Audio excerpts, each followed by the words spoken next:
Mr. Vice President, I'm honored to contribute this evening in this esteemed House.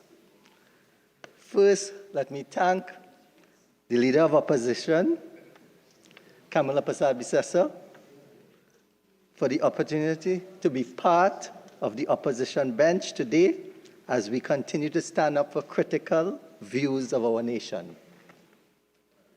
On the supplementary appropriation 2024 bill, I heard the Minister of Works and Transport talk about the UNC internal elections, and I only hope that Dr. Rowley will not foster any problems for his leadership in their internal elections when they face their membership.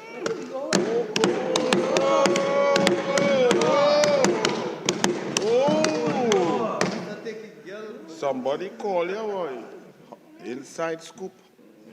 The Minister of Energy and Energy Industries stated the following: the amount of 570,900,000 is solely for the fund, solely to fund the fuel subsidy.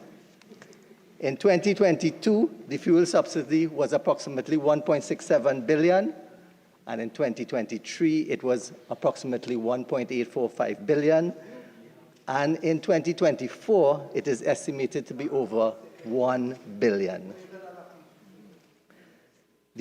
In the budget, the government has allocated 500 million or so, and there's obviously a shortfall, so this sum of money should go to the subsidy. The Minister of Energy, in his own admission, had more stated that they had more expenses than expected.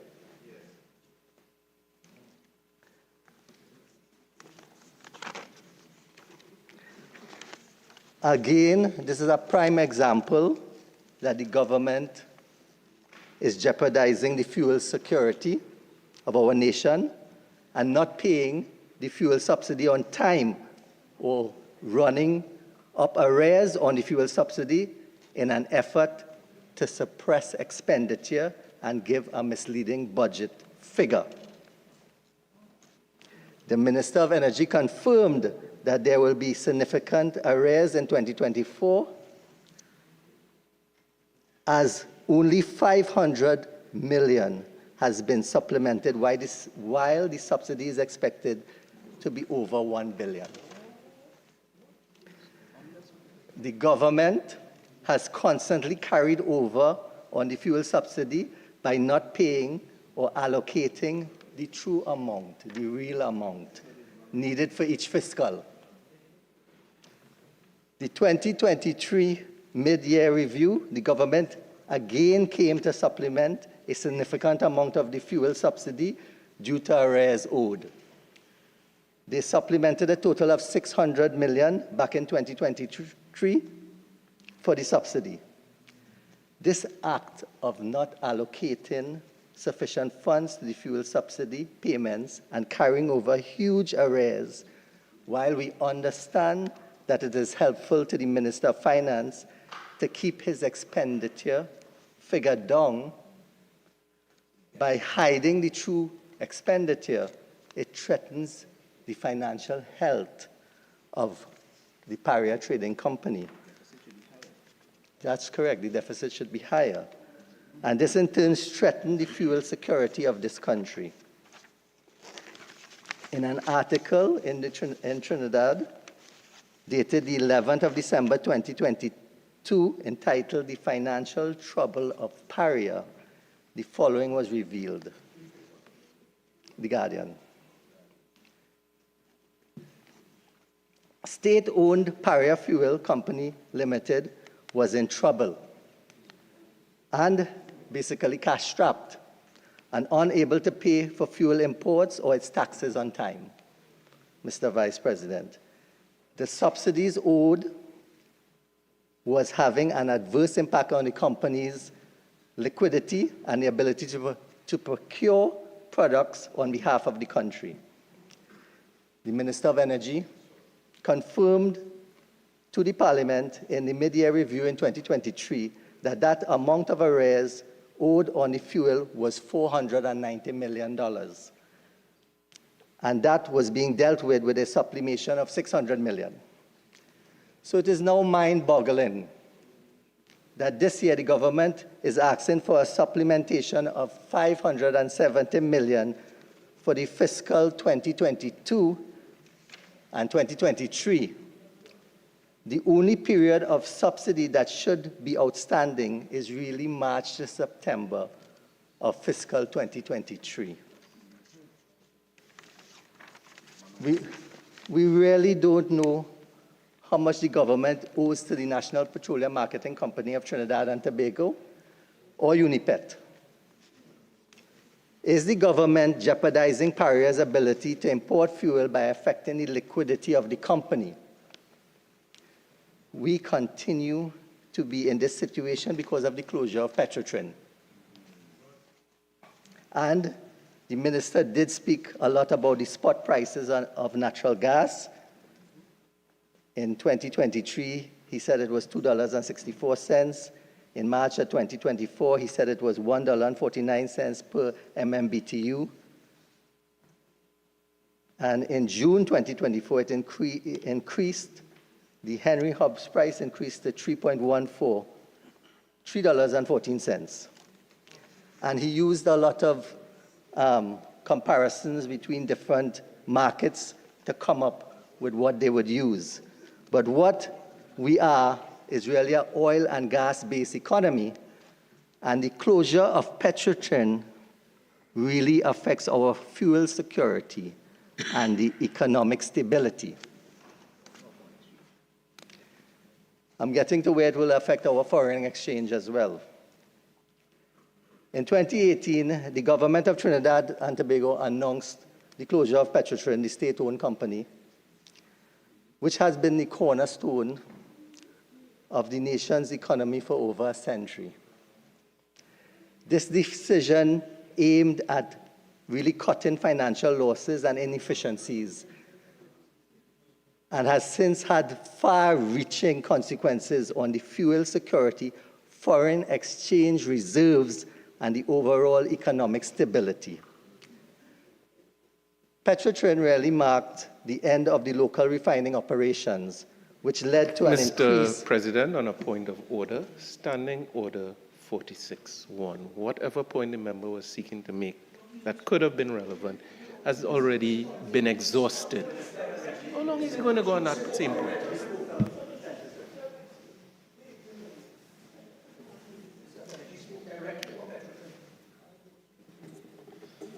Senator, as you respond, I actually try your very best to keep it relevant to the debate at hand today.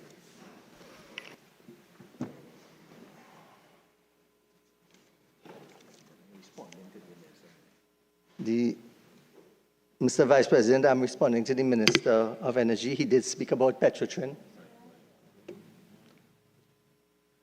So this shift has exposed the country to global market volatility and supply chain disruption. Prior to the closure, Trinidad and Tobago benefited from a more self-sufficient energy model where crude oil extracted domestically was refined locally, ensuring a steady, predictable supply of fuel. With the closure of the refining activities, the country now relies on imports to supply gasoline, diesel, and other petroleum products. This dependency on foreign markets has introduced new vulnerabilities, Mr. Vice President.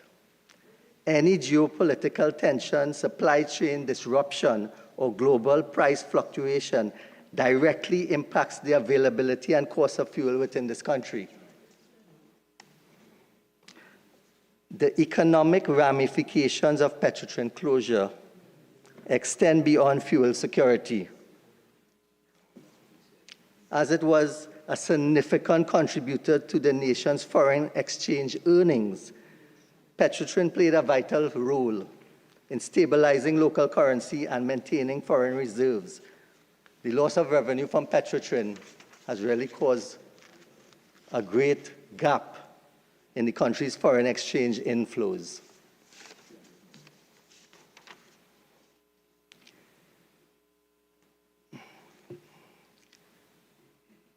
Historically, Petrotrin export of refined products generated considerable foreign exchange, which was essential for funding imports and supporting the local economy. This shift from exporter to importer of refined products has reserved this dynamic, increasing the demand for foreign currency to pay for these imports. Consequently, Trinidad and Tobago has experienced a depletion of foreign exchange reserves, exerting pressure on the exchange rate and contributing economic instability.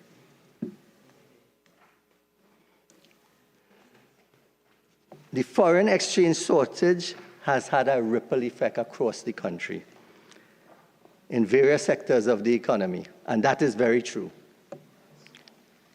Businesses that rely on imported goods and services have faced challenges in obtaining the necessary foreign currency, and that is very true again, leading to delays, increased costs, and reduced competitiveness.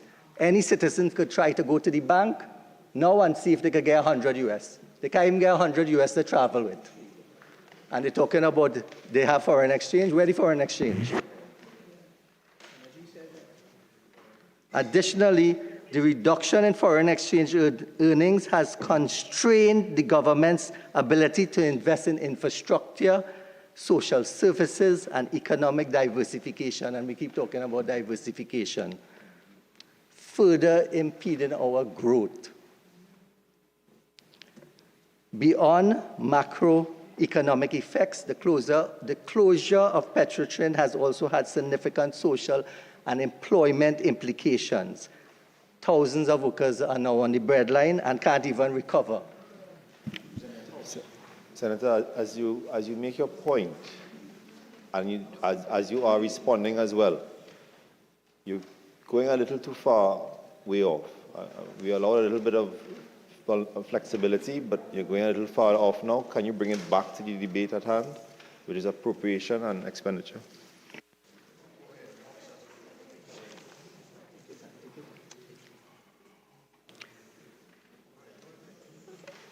Mr. Vice President, the Trinidad Guardian also reported that the former chairman, Espine, on the 17th of November 2018. Senator,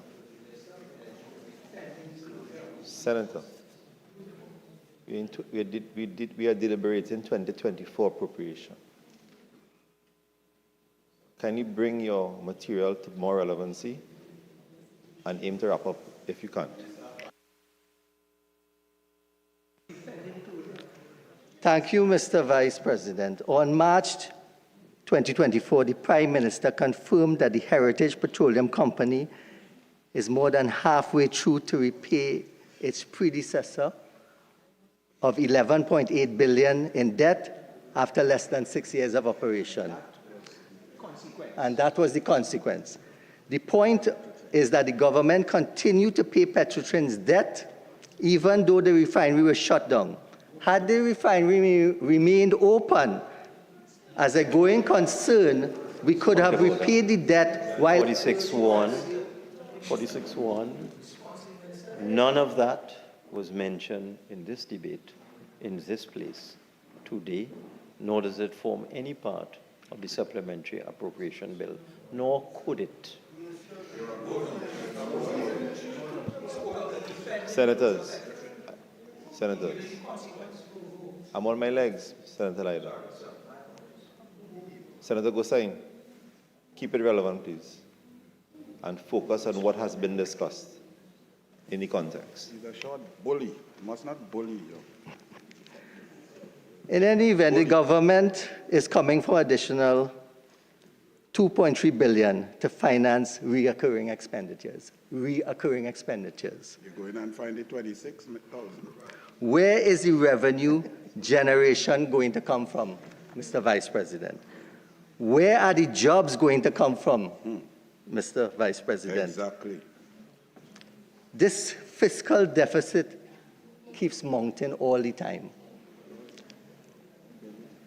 We can't face this difficulty and this economic challenge. I think our credit rating has gone down to BBB minus. Correct. Junk bond status, Junk bond status. otherwise known as Dwayne. We owe 5.4 billion US right now. And 5.4 billion is our foreign reserve. So if you offset that with that, what we have? Nothing, Mr. Vice President. We are broke. Bankrupt. And the same thing we keep saying. Yeah. For the second time here. There is no new revenue streams for our country. All we are seeing. Lollipop, sit down, no lollipop. Standing Order 53-1B. All of this was said. The same phrasing. Remember, as we continue through the evening, we have to stay away from what has already been said. Standing Order upheld. They don't like hearing Thank the you, truth. Mr. Vice President. How are we going to bring in revenue streams into the country? Is it by taxation, taxation, taxation? That is what they do. They borrow and they spend. This is the government philosophy. You have to diversify. You have to generate new revenue streams. So we want to tax some more.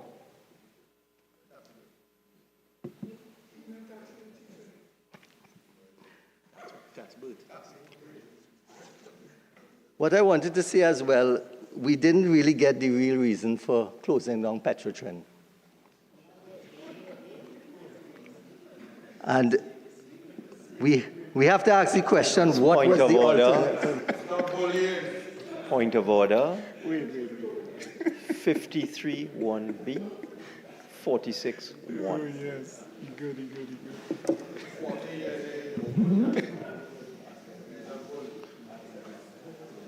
Senator, tedious repetition upheld, and it is being repeated on top of being repeated. Member Roberts, kindly be guided of silence and crosstalk during the debate. Now go and suck a lollipop. The Minister of Energy confirmed in Senate on November the 28th, 2023, that the government has burdened the Treasury for forex reserves by spending US $3 billion to import fuel since the closure of Petrotrin. They spent approximately US $487 million in 2019. Point of order. Point of order. I know, Mr. President, this reminds me of a one-trick pony. 46-1.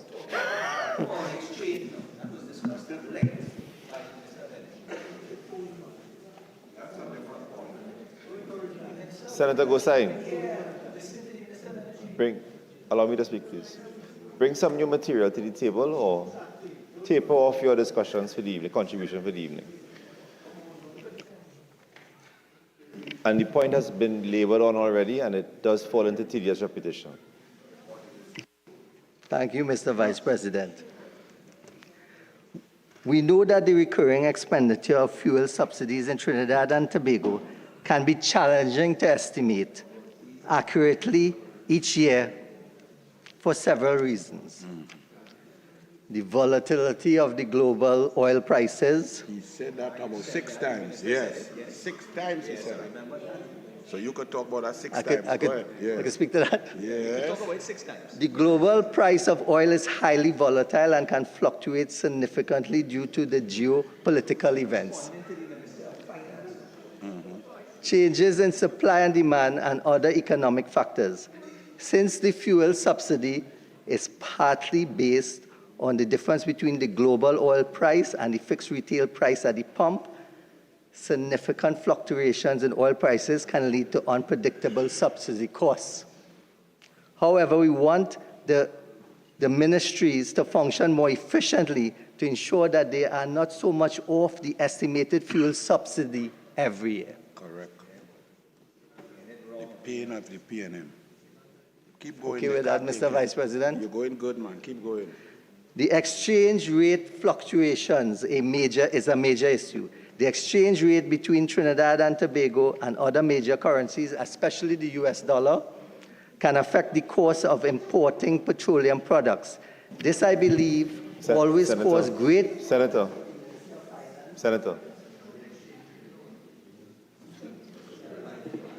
please be reminded that this is not a budget debate. There are certain things you're going into that do not need to be gone into and explained.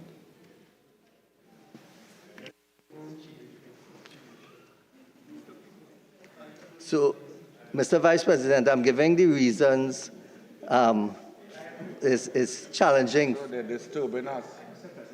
for each year for several reasons. The volatility of the global oil prices, the exchange rate, the consumption... Point of order. This is 53(1)B squared. Tedious repetition.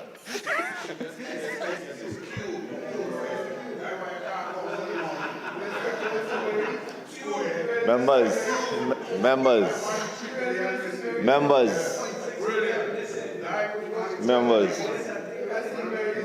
I'm on my legs. Come on. Senator Gosine, you're just over your halfway mark.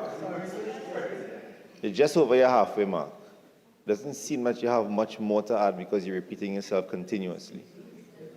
Is there more points you can move on to? Kindly move on to those points. That's why the stadium fall down. You put too little cement. Poor budgeting constraints and fiscal policy for the recurring expenses. The Ministry of Finance and the Ministry of Energy and Energy Industry cannot seem to project a conservative estimate for the budget to ensure fiscal discipline. Point of order. I've heard that point 4 times in the last 14 minutes. 53(1)B. Senator Gosine, you're still running up. Can you move on to another point? We've heard that already within your contribution.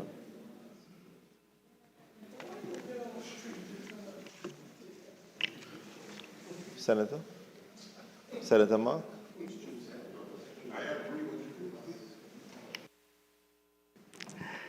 Mr. Vice President, would you allow me to speak with some of the recurring expenses, some of the wastages? Correct. They waste. PNM is a waste. You talk. Senator, if you are willing to speak on the appropriations, feel free. This is what it's about. Proceed. Correct. Okay, some of the wastage of the appropriation. Yes. 466 million Atlantic Train 1. 220. Point of order. 46(1). This is a bill on a supplementation of the 2024 appropriation. That issue is totally irrelevant. Senator Gosine, you can go into the figures as it pertains to this annum.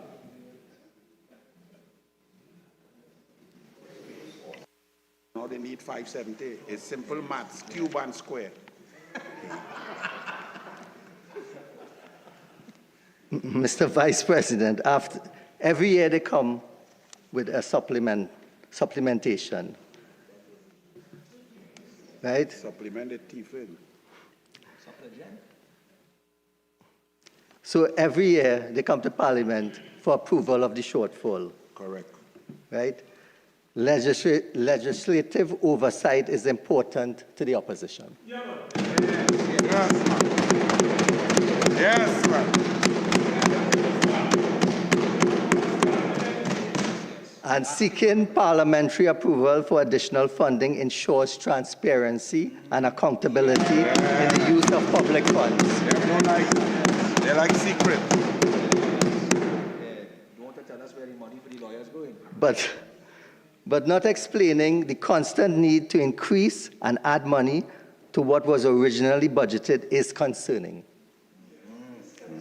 This process allows the opposition to get an explanation of the reasons and also the public for the shortfall and justify the need for additional allocations.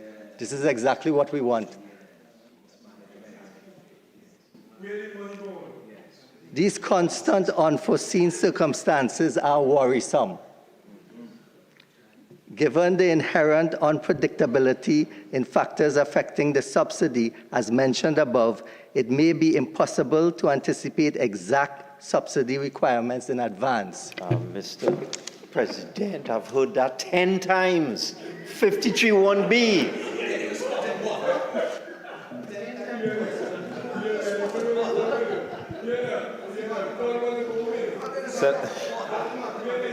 Senator Mark, Senator Leiter, Senator Mark, please. Senator Mark and Senator Leiter. Let us allow your colleague to make some relevant points while he wraps up his contribution, please. Senator Gosine, please, stick to the bill, please. Thank you, Mr. Vice President. Why can't the administration manage arrears better? Payment of arrears to entities like National Petroleum Marketing Company and Unipet. Mr. President, 46(1), 53(1)B, I have heard this complaint about not paying arrears for fuel subsidy 3 times already from this senator.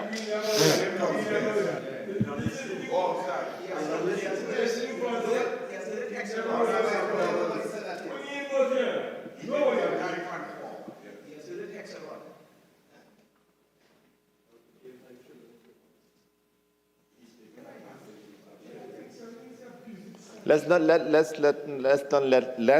let this get out of hand, please. It's going too far off. Senator Gosine, endless leeway has been given. You are repeating yourself, and I'm asking you to bring fresh material that we have not heard either from yourself or any other members, unless it's in direct response to the debate at hand. Senator Gosine, proceed with caution, please. Tell them we want fresh fish, but they have no regular gas because they take away the regular gas. That's a fresh point. A report cited by the Minister of Finance, which is the International Monetary Fund Article 4, released Point of order. Point of order. I did not cite that report. That is not a relevant rebuttal. I did not cite it. Mr. President, I, as Minister of Finance, in this debate, did not cite any IMF report.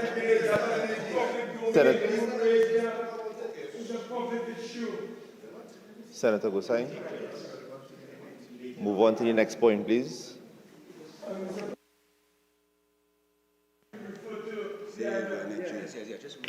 Senator Mark, if it is you misquoted who said something, correct yourself and proceed, please. Mr. Vice President, I'm sorry. It was the Minister of Energy. Yeah. Otherwise known as small pin. Given the sharp economic contraction of 9.1% in 2020 caused by COVID-19 pandemic, Mr. President, 46(1), we are not in the year 2020.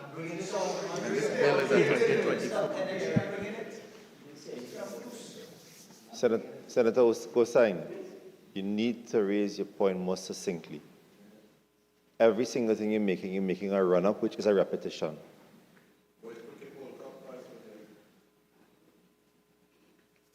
Please bring up your points more succinctly.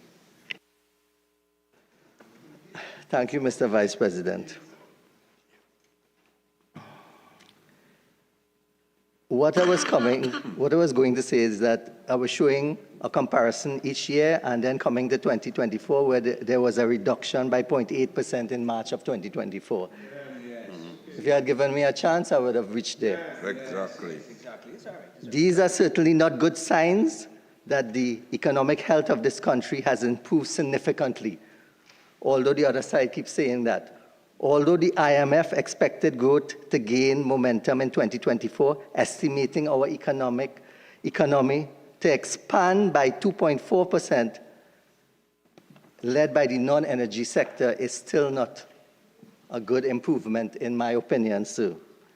In addressing these challenges, the country can pave the way for a more resilient and sustainable economic future, reducing its vulnerability to external shocks and ensuring a stable and prosperous environment for citizens.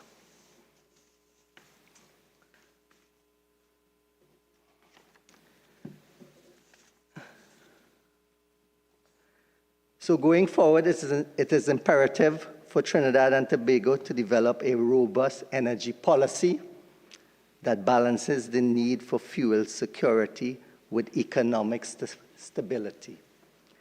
Investments in renewable energy, improve efficiency and strategic partnership for refined products, imports are essential components of this policy.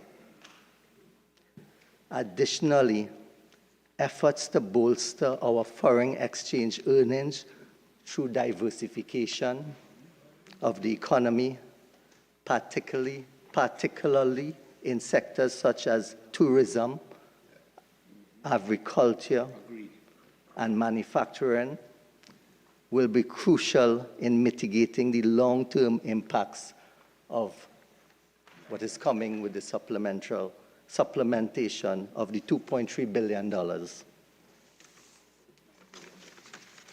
There's a $9 billion deficit.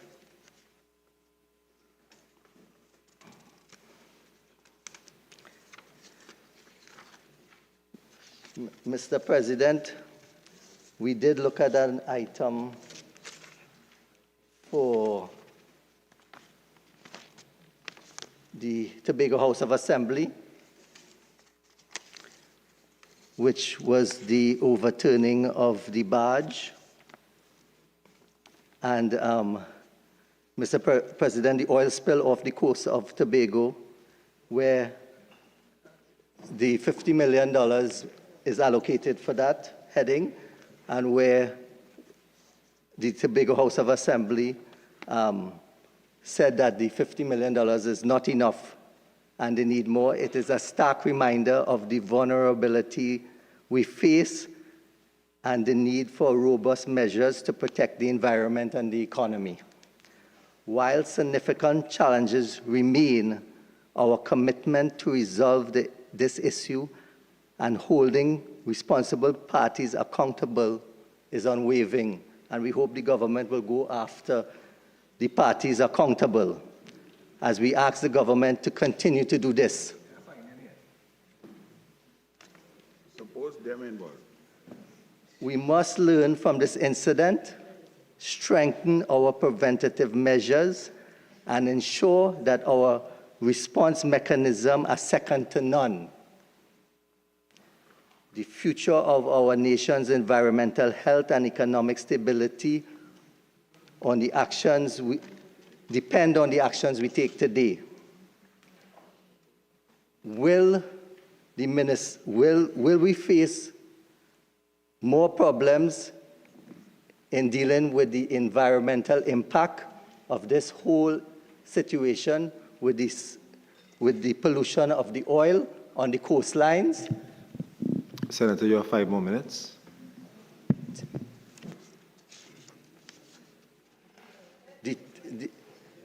The Chief Secretary himself, Farley, has stated that he needs more money and he needs to resand beaches and help recovery for especially the fisher folk in Tobago. As also, we don't know the impact that pollution will have on the marine life yet, and if it will cause more problems in the future. We need to work together, and we don't know in the future if we will have to allocate more funds, and then they will have another supplementary ask to deal, because 50 million is definitely not enough to help. Let us work together to turn the crisis into an opportunity to improve and to be more resilient. I would like to close by saying that these recurring expenses, to pay for recurring expenses, this $2.3 billion that the minister has come to get and to apply to the expenditure of our budget, and allocating money every year to our budget and suppressing the proper values is a real worrisome issue. And we want, every year is the same thing, and we want better budgeting in the future so that we don't have to always come and deal with this at this house and the next. I appreciate the time you have given me, and I hope we can all work together for the betterment of Trinidad and Tobago. Thank you very much. Yes, man.